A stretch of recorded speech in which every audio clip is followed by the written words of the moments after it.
The crystal wine glass slipped from Cordelia Ravencroft's trembling fingers and shattered against the marble floor of her palatial dining room, the crimson liquid spreading like blood across the pristine white stone as she realized with bone-chilling clarity that her husband of 7 years had been slowly murdering her with love disguised as poison.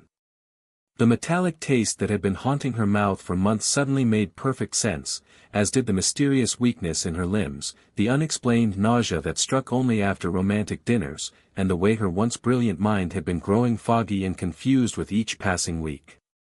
But it was the look of barely concealed satisfaction in Dr. Damien Ravencroft's steel-gray eyes as he rushed to her aid, his hands gentle and concerned while his soul celebrated her approaching death, that confirmed what the hidden camera she'd installed in their kitchen had revealed just hours earlier. The man who had vowed to love her until death do them part had been ensuring that death came sooner than God intended.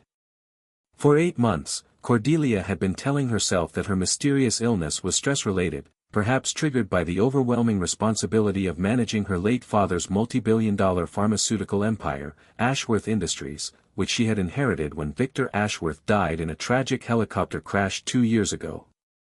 She had attributed her symptoms to grief, to the pressure of being one of the youngest female CEOs in the Fortune 500, to the natural challenges of balancing a demanding career with marriage to one of the country's most respected cardiologists. She had even consulted with multiple specialists, submitted to countless blood tests and medical scans, all of which came back mysteriously inconclusive, leaving her doctors baffled and her husband increasingly concerned about her declining health. What she hadn't realized was that Damien had been carefully orchestrating every aspect of her medical care, using his reputation and connections to ensure that the tests would never reveal the slow-acting poison he'd been administering with the precision of a master craftsman and the patience of a spider waiting for its prey to weaken beyond escape. Now, as she lay on the cold marble pretending to be unconscious while Damien called 911 with perfectly calculated panic in his voice, Cordelia's brilliant mind, still sharp despite months of chemical assault, began reconstructing the elaborate web of deception her husband had woven around their marriage. She remembered how he'd pursued her with relentless charm during her father's final illness, appearing at the hospital with flowers and comfort food, offering his medical expertise to help navigate her father's treatment options, positioning himself as both romantic interest and trusted advisor during the most vulnerable period of her life. She recalled how quickly he'd proposed after her father's death, how insistent he'd been about having a beautiful wedding despite her desire to wait longer, how seamlessly he'd moved into her family estate and begun taking an interest in her business affairs under the guise of being a supportive husband concerned about her workload. The pieces of the puzzle clicked together with horrifying precision as Cordelia realized that Damien's timeline had been carefully calculated from the very beginning. He'd known about her father's deteriorating health before they'd even met, had probably researched her inheritance and her position as sole heir to the Ashworth fortune, and had targeted her with the methodical planning of a military campaign. The romantic courtship, the perfect wedding, the loving husband facade, all of it had been an elaborate performance designed to position himself as her widower and natural successor to her business empire. He'd probably been poisoning her since their honeymoon, using his medical knowledge to select substances that would cause a slow, seemingly natural decline that would culminate in a tragic death that no one would question when delivered by a grieving husband who was also a respected physician. As the paramedics arrived and began their emergency protocols, Cordelia forced herself to remain limp and unresponsive while her mind raced through the implications of her discovery. She had perhaps weeks, maybe only days, before the accumulated toxins in her system reached lethal levels. Damien had been increasing the dosage lately, probably growing impatient with the slow progress of her decline, and she could feel her body's systems beginning to fail in ways that wouldn't be reversible much longer. But more immediately dangerous was the fact that he now knew she suspected something. Her reaction to tonight's poisoned wine had been too strong, too specific, too knowing for him to dismiss as mere illness. He would realize that somehow, someway, she had discovered his plan, and that would force him to accelerate his timeline and find a more direct method of eliminating the only witness to his crimes. During the ambulance ride to the hospital, Cordelia kept her eyes closed and her breathing shallow while listening to Damien's performance for the paramedics. "She's been getting weaker for months," he said with the perfect mixture of medical authority and husband's concern. "We've been to dozens of specialists, but no one can figure out what's wrong. Her symptoms are consistent with some kind of autoimmune disorder, possibly triggered by the stress of running her father's company. I've been trying to convince her to step back from work, maybe take a sabbatical, but she's so dedicated to preserving her father's legacy. The lies flowed from his lips like honey, sweet and convincing, backed by his reputation as one of the city's most respected cardiologists and his apparent devotion to his ailing wife. At the hospital, as Damien consulted with the emergency room physicians and subtly guided their diagnostic process away from any tests that might reveal heavy metal poisoning or other toxicological evidence, Cordelia made a decision that would either save her life or hasten her death. She began planning her own disappearance, not just from her marriage or her city, but from life itself. If Damien thought she was dead, truly and completely dead, he would stop trying to kill her and would instead focus on claiming his prize. More importantly, it would give her the time and freedom she needed to gather evidence, build an airtight case against him, and ensure that when she returned from the grave, she would have everything necessary to destroy him completely. The plan that formed in her brilliant, poison-clouded mind was audacious and dangerous, requiring her to fake her own death convincingly enough to fool not just Damien but also the medical professionals, insurance investigators, and legal authorities who would scrutinize every detail. She would need to appear to die in a way that was consistent with her mysterious illness, in a manner that would prevent an autopsy that might reveal the poison in her system, and with timing that would allow her to secretly escape and begin her investigation. Most crucially, she would need to do all of this while her body was failing and her cognitive abilities were compromised by months of chemical assault. Over the next 3 days, as she lay in the hospital bed appearing to grow weaker by the hour, Cordelia used her remaining strength to set her plan in motion. She secretly contacted her most trusted friend and former college roommate, Dr. Vivian Cross, a forensic pathologist who worked at a different hospital across the city. "Vivian," she whispered during a brief phone call when Damien had left the room to consult with her doctors, "I need you to do something that will either save my life or send us both to prison. My husband is poisoning me, and I need to fake my death to gather evidence. I know how insane this sounds, but I need you to trust me and help me disappear before he finishes what he started." Vivian's initial shock gave way to professional curiosity as Cordelia outlined the evidence she'd discovered and the plan she'd devised. "I can create a false death certificate and arrange for a body to be cremated quickly before any family members or insurance investigators can demand an autopsy," Vivian said, her voice tight with both fear and determination. "But Cordelia, if we do this and get caught, it's not just fraud, it's conspiracy to commit insurance fraud, falsification of legal documents, and about a dozen other felonies.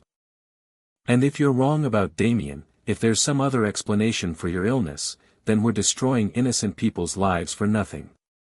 But Cordelia's resolve was unshakable, forged by months of suffering and the growing certainty that she was living with a man who saw her not as a beloved wife but as an obstacle to be eliminated. "Vivian, I've been documenting everything for weeks. I have hidden cameras in our house, copies of medical records he doesn't know I've obtained, and a private investigator who's been tracking his movements. I know this sounds like the paranoid delusion of a sick woman, but I'm betting my life that I'm right. And if I don't do this now, while I still have the strength to carry it out, there won't be another chance." The fake death was orchestrated with the precision of a military operation and the creativity of a master illusionist. Vivian arranged for Cordelia to be transferred to her hospital under the pretense of consulting on her mysterious condition, then used her access to the morgue and crematorium to stage a death that would withstand all but the most intensive scrutiny. A homeless woman who had died of natural causes and had no family to claim her body became Cordelia Ravencroft in the official records, while the real Cordelia was secretly moved to a private recovery facility where she could begin the slow process of purging the poison from her system and regaining her strength. Damien's performance at Cordelia's funeral was a masterpiece of calculated grief and barely concealed triumph. He stood at the graveside in his perfectly tailored black suit, accepting condolences from business leaders, politicians, and society figures who had known and respected Cordelia's family for generations. "She fought so bravely," he told the assembled mourners, his voice breaking with what appeared to be overwhelming emotion. "Right until the end, she was more concerned about the future of her father's company than her own health. I tried to convince her to focus on recovery, but she insisted on working even when her body was failing. She died as she lived, putting others before herself. But from her hidden vantage point across the cemetery, watching through binoculars while wearing a disguise that made her unrecognizable, Cordelia could see what others missed, the slight smile that flickered across Damien's lips when he thought no one was looking, the way his eyes scanned the crowd calculating who would be most useful to him in his new role as the grieving widower of a pharmaceutical heiress. She watched as he accepted the business card of Victor Ashworth's former lawyer, as he nodded thoughtfully when board members expressed their condolences and their hope that he might consider taking a more active role in guiding the company his wife had loved so much.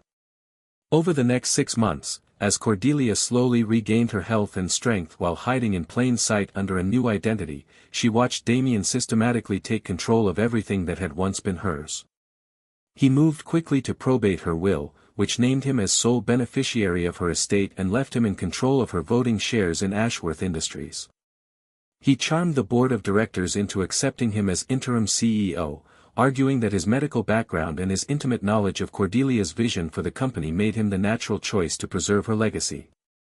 He sold their family estate and moved into a modern penthouse that better suited his tastes, disposing of her personal belongings and photographs as if erasing all traces of her existence.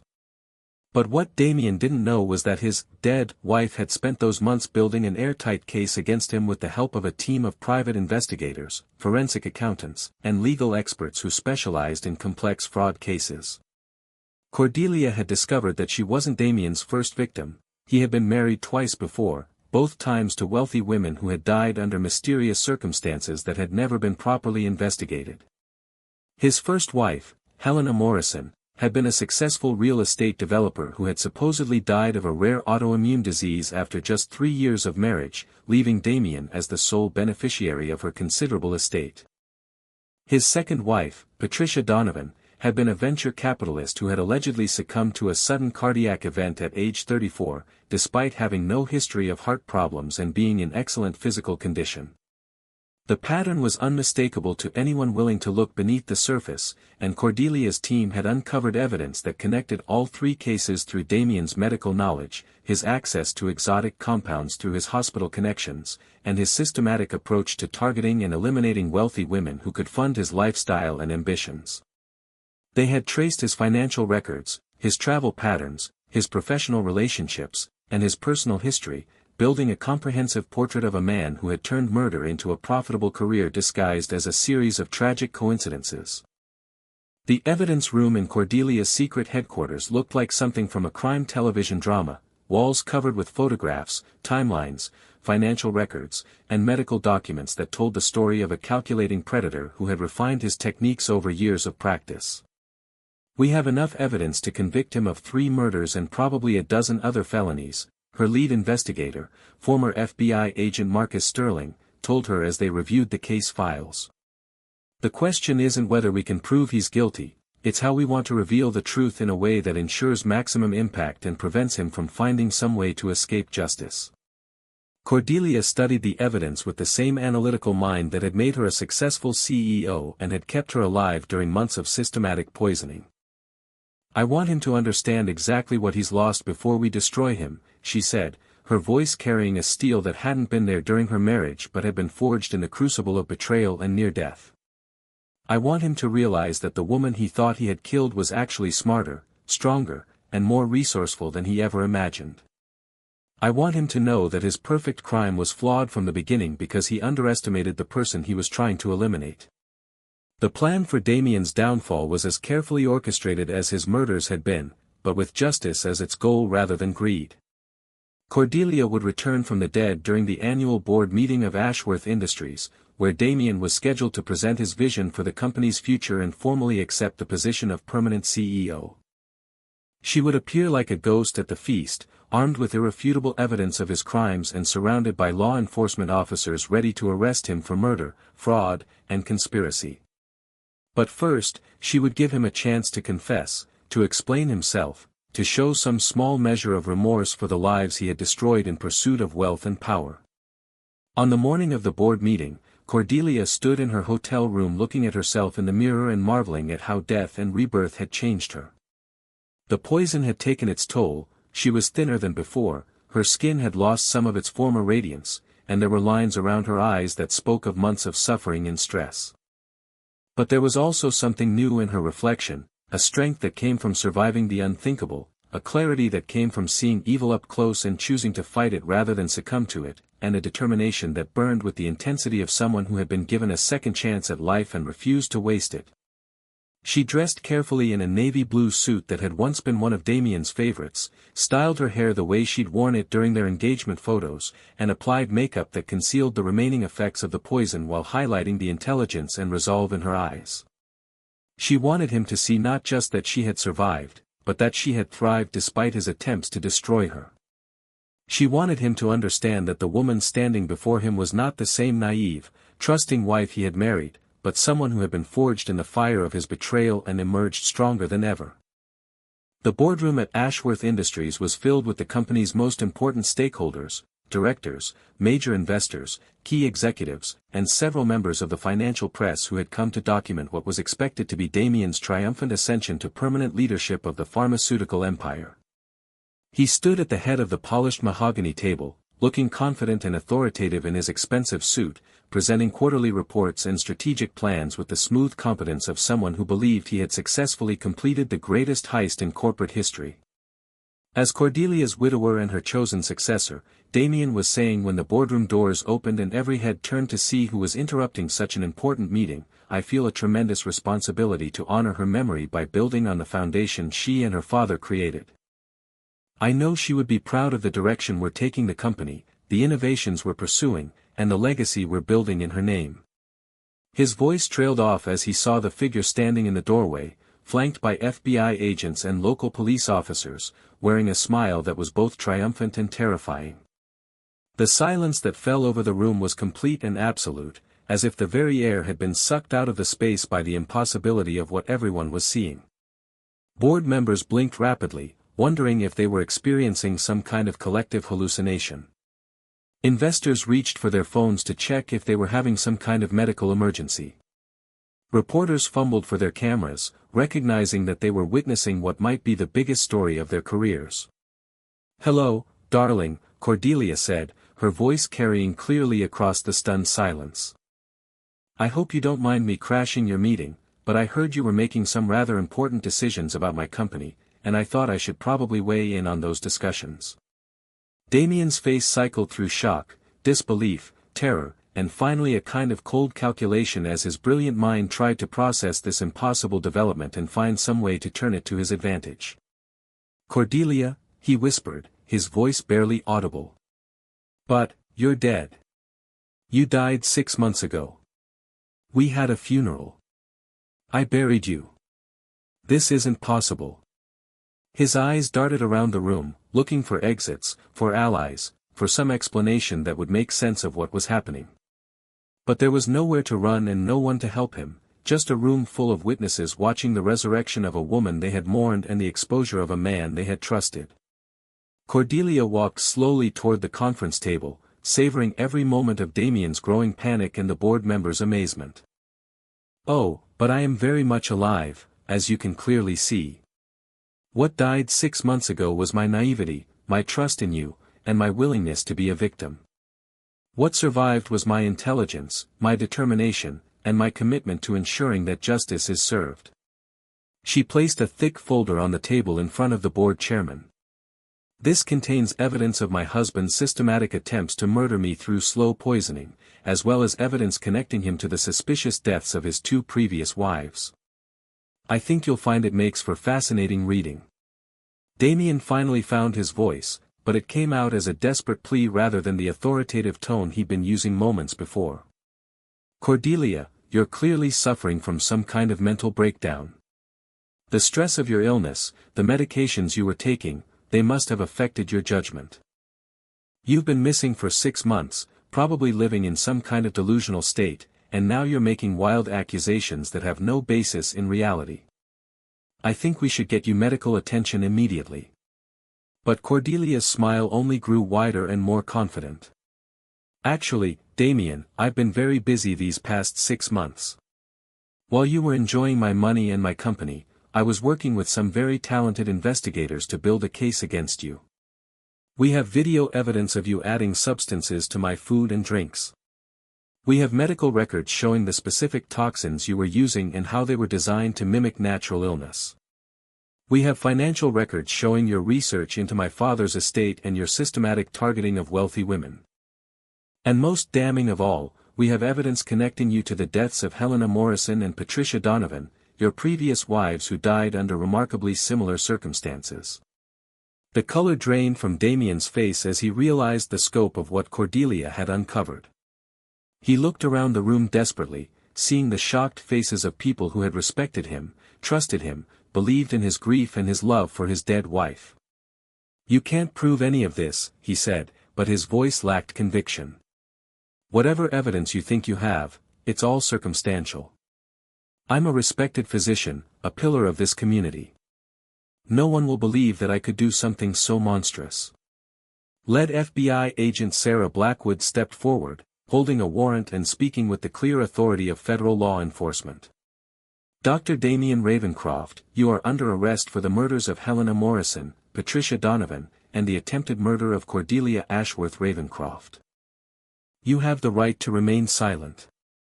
Anything you say can and will be used against you in a court of law. As the handcuffs clicked around his wrists, Damien looked directly at Cordelia with a mixture of rage and grudging admiration. You always were too smart for your own good, he said quietly, his mask finally slipping to reveal the cold calculation that had always lurked beneath his charming exterior. I should have killed you faster, should have been less subtle, less patient. But I thought I was dealing with a trusting, naive little rich girl who would never suspect that her loving husband was slowly poisoning her to death. His voice carried no remorse, no shame, just the clinical assessment of a predator analyzing where his hunting strategy had gone wrong. Cordelia stepped closer to him, close enough that only he could hear her next words. You made two fatal mistakes, Damien. First, you underestimated the woman you married. You saw wealth and vulnerability, but you missed the intelligence and strength that built that wealth in the first place. Second, you forgot that the best way to ensure someone fights back is to give them nothing left to lose. When you tried to take everything from me, my health, my life, my future, you freed me to become someone who could destroy you without hesitation or mercy. As the officers led Damien away, he turned back for one final comment. Even if you prove everything, even if I go to prison for the rest of my life, you'll never be the same person you were before this happened. You'll never trust anyone completely again, never love without holding something back, never feel safe in your own home. I may have failed to kill your body, but I succeeded in killing the innocent woman you used to be. But Cordelia surprised him one last time by laughing with genuine amusement. You're absolutely right, Damien. I'll never be that naive, trusting woman again. But that's not a loss, it's a gift. The woman you tried to kill was weak enough to be a victim. The woman standing here now is strong enough to be a survivor, a fighter, and eventually, a protector of other women who might face the same kind of predator you are. In the months that followed Damien's arrest and trial, Cordelia threw herself into rebuilding not just her life but her purpose. She used her experience as a victim of systematic poisoning to advocate for better training for medical professionals in recognizing signs of domestic poisoning, worked with law enforcement agencies to develop protocols for investigating suspicious deaths involving wealthy victims, and established a foundation to support women escaping abusive relationships. She also revolutionized Ashworth Industries, transforming it from a traditional pharmaceutical company into a leader in developing treatments for victims of poisoning and chemical assault. The trial itself was a media sensation, with Damien's defense team arguing that Cordelia had fabricated the entire story as part of an elaborate insurance fraud scheme. They claimed that she had faked her death to collect on her own life insurance policy, then staged her dramatic return to frame her innocent husband for crimes he hadn't committed. But the evidence Cordelia's team had assembled was overwhelming: video footage of Damien tampering with her food, medical records showing the progression of heavy metal poisoning in her system, and forensic evidence linking him to similar crimes against his previous wives. During her testimony, Cordelia spoke with the calm authority of someone who had faced death and emerged stronger. The man sitting at that defendant's table is not the husband I married, she told the jury. He's a predator who systematically targets, manipulates, and murders women for financial gain. He exploits our capacity for love and trust, using our emotions as weapons against us. But what he doesn't understand is that when you survive something like this, when you come back from the edge of death, you're not the same person who was victimized. You become someone who can protect others from experiencing the same horror. The jury deliberated for less than 4 hours before returning guilty verdicts on all counts. Damien was sentenced to life in prison without the possibility of parole for the murders of his 3 wives, with additional sentences for fraud, conspiracy, and numerous other charges. As the judge read the sentence, Cordelia felt not triumph but a profound sense of closure and purpose. Justice had been served, other potential victims had been protected, and she had transformed her personal tragedy into something that could help heal the world. 2 years after her resurrection from the dead, Cordelia stood in the same boardroom where she had revealed Damien's crimes, but this time she was addressing a group of domestic violence advocates, law enforcement officials, and medical professionals who had come to learn about the warning signs of systematic poisoning. The most important thing to understand, she told them, is that predators like my former husband rely on our willingness to explain away symptoms, to trust the people closest to us, and to assume that love and evil can't exist in the same person. But survival sometimes requires us to trust our instincts even when they're telling us something we don't want to believe. She looked around the room at the faces of people who had dedicated their lives to protecting others, and felt a deep satisfaction in knowing that her ordeal had meaning beyond her own survival. I was lucky enough to discover the truth before it was too late, lucky enough to have the resources and intelligence necessary to fight back, and lucky enough to have friends brave enough to help me fake my own death and gather evidence. But not every woman in this situation will be so fortunate. That's why your work is so crucial, why we need better systems for detecting and preventing these kinds of crimes, and why we must never stop fighting for victims who might not be able to fight for themselves. After the presentation, as Cordelia was packing up her materials, a young woman approached her with tears in her eyes. "Ms. Ravencroft, I think my husband might be doing something similar to what yours did. I've been sick for months, the doctors can't figure out what's wrong, and he's been pushing me to update my will and life insurance policies. I don't know what to do, and I'm scared that if I'm wrong, I'll destroy my marriage for nothing." Cordelia looked into the woman's frightened eyes and saw herself from 3 years ago, vulnerable, confused, desperate to believe that the person she loved wasn't capable of such monstrous betrayal. "What's your name?" she asked gently. "Sarah," the woman replied. "Sarah Mitchell." Cordelia took Sarah's hands in hers and spoke with the conviction of someone who had walked through fire and emerged to help others navigate their own flames. "Sarah, the fact that you're even asking these questions means you should trust your instincts.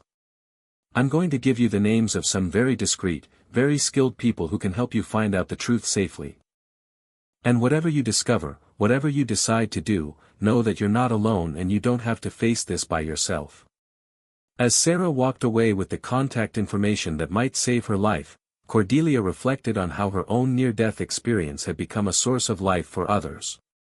She had learned that survival wasn't just about staying alive, it was about using the strength gained from surviving to protect others who faced similar dangers. She had discovered that the best revenge against someone who tries to destroy you isn't destroying them in return, it's becoming so powerful, so purposeful, and so protective of others that their attempts to harm you ultimately make the world safer for everyone. The woman who had once been slowly poisoned by the man who promised to love her until death now stood as a guardian against such predators, using her wealth, influence, and hard-won wisdom to ensure that other women wouldn't have to fake their own deaths to escape similar fates. She had transformed her victimization into victory not through revenge, but through prevention, protection, and the profound understanding that sometimes the greatest strength comes not from avoiding betrayal, but from surviving it and using that survival to serve something greater than yourself. In quiet moments, when she was alone in her office overlooking the city she now helped protect, Cordelia sometimes wondered what would have happened if she hadn't discovered the truth in time, if she hadn't been smart enough or resourceful enough to fake her death and gather evidence. But then she would look at the letters from women whose lives had been saved by her foundation, the statistics showing decreased rates of domestic poisoning in communities where her training programs had been implemented, and the faces of the professionals who now knew how to recognize and respond to such crimes. And she knew that everything she had endured, the months of illness, the terror of discovery, the risk of faking her death, the trauma of rebuilding her life, had been worth it because it had given her the power to ensure that others would not have to endure the same horror.